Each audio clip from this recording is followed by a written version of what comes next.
Hi, I'm Mac McCarthy and I help people with their breakups. And today I want to talk to you about being indifferent, being stoic, being centered, or sometimes I use the phrase being in neutral. And being centered is something that Corey Wayne, if anyone follows him, talks about quite a bit. And a lot of self-improvement books for men talk about this. And basically what you're doing is if you don't like something or something doesn't work out for you, you're able to be indifferent. Stoicism uses the term showing no pain or pleasure. Centered would be you're okay with it. You're not too high, you're not too low. And we all know what neutral means. You're not in drive and you're not in reverse, right? You're right there. And a book I recently read said indifference versus revenge. So a lot of people don't talk about this in their breakups, that they're seeking revenge. But sometimes they're seeking validation, but sometimes it's revenge is what it is. They want to show their ex that they're doing really well, or they want to get them back just to prove that they weren't rejected. And this guy in this book that I read, The Rational Male, he mentions that, a few times he has a couple of brief stories. One was when he was in high school, and he says this was the hottest girl in high school, to him at least, and he had a huge crush on her, and he was asking her out, and he got completely rejected by her, and she embarrassed him in some way. I forgot how it was. And he said, he didn't seek any kind of revenge at the time as far as, bad-mouthing her or saying anything bad. And he said he ran into her about 6 years later at, I think he said it in university, and she was like, "Hey, Rolo," this guy's name's Rolo. He goes, "Hey, Rolo, how are you?" And he's walking down the halls like, "Huh?" And he looks over, and she's about 300 pounds. And he didn't even recognize her. And he was so happy that he never sought revenge on her. And his point in the book was like, oh, you kind of get revenge later on. But it also was he was indifferent. Like, he had let it go. And the fact that he had met her later on, he just was kind of surprised. And when you get in a breakup, it's a really powerful place to be if you can treat things at some point and be indifferent to them. Well, okay, and it's very difficult. And you are able to do that once you have moved forward with your life. So I'll give you an example. I had an ex. I haven't had that many, but I'll just tell you all the ins and outs stories that go with these kind of themes. So I was in a long-distance relationship for a couple years, and it just soured out. We just weren't seeing each other enough, and I was able to meet someone right away. In fact, to be quite honest, I wasn't seeing that person, but it was in the works before we broke up, if that makes sense. And that's the thing, the dangerous of long-distance relationships is the longer you're apart, someone in the relationship is going to meet someone. Even if they're not doing anything, they're probably flirting. They're starting to entertain the idea. And so my transition was quite easy. One, we had already been apart for a long time, so we weren't very attached at that point.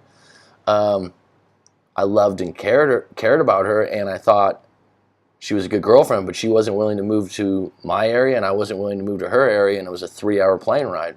So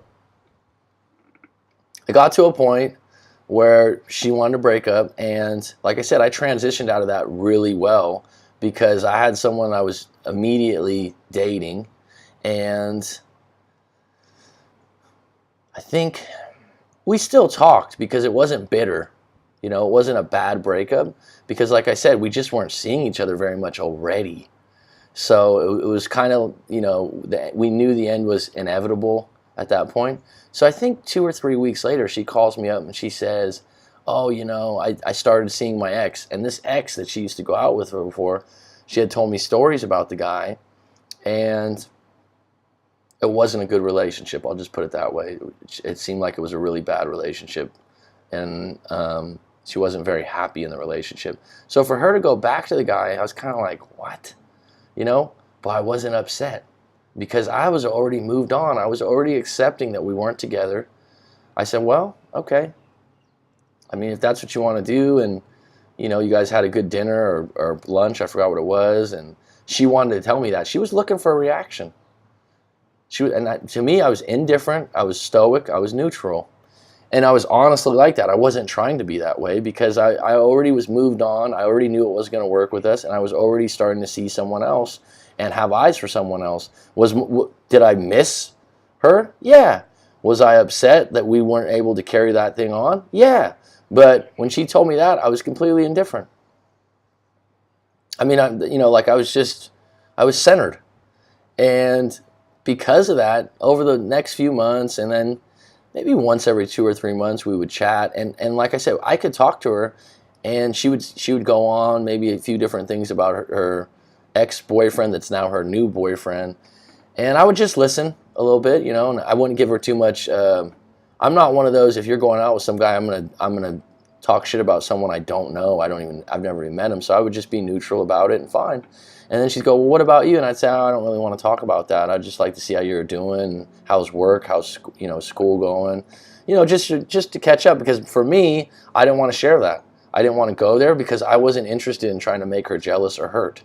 I wanted just to check in with her and not just be friends, but just, I still care about her just like a family member or something. See how she's doing. I like chatting with her, and I was able to stay centered, and I was able to talk to her in a way that was indifferent to, bait that she was throwing out there.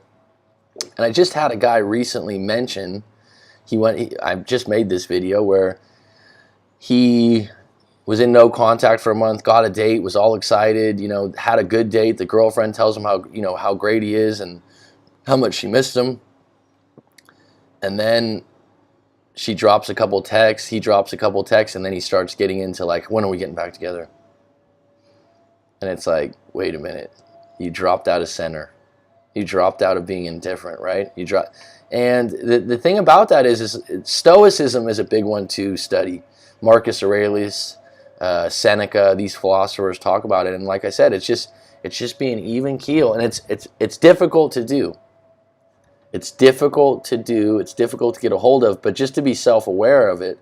And if you've met individuals, a lot of people that spend a lot of time on boats or ships are very stoic. They're very relaxed. They're not too high. They're not too low. And when you're getting out of a relationship, when you get to that point where someone could say something to you and you can go, yeah, okay, that's what you want to do. That's fine. It's up to you. Like I said, she's going back into a relationship with an ex that's probably not going to be a good relationship based on what she told me before, but that's her decision. We're not together anymore. I'm able to go, okay. No pain, no pleasure, no emotion about it because it's not my business at that point. And that's an attractive place to be also when you're not trying so hard. You're able to, worry about or deal with the things in the present that you have control over.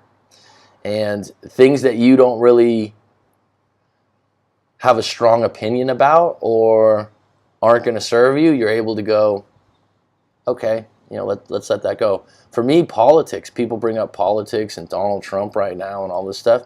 I don't follow politics very closely, and I don't get in debates over it because it's not a passion for me. I have my own views. I don't, everyone has an opinion, but when someone gets deep into it, I'm able to go, okay, agree to disagree, because we're not going to agree on this. And there's, like I said, to be indifferent over the idea of doing something like vengeful or hateful and just going, well, I'm going to have to leave it at that.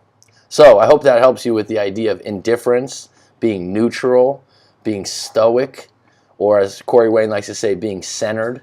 So you're able to keep your head about you is what it is. Hope that helps. Please visit writemac.com if you've got a story to tell and you want to get my take, or if you'd like to do a live coaching session. That's the bell right there, if you heard that. Ding! Thank you.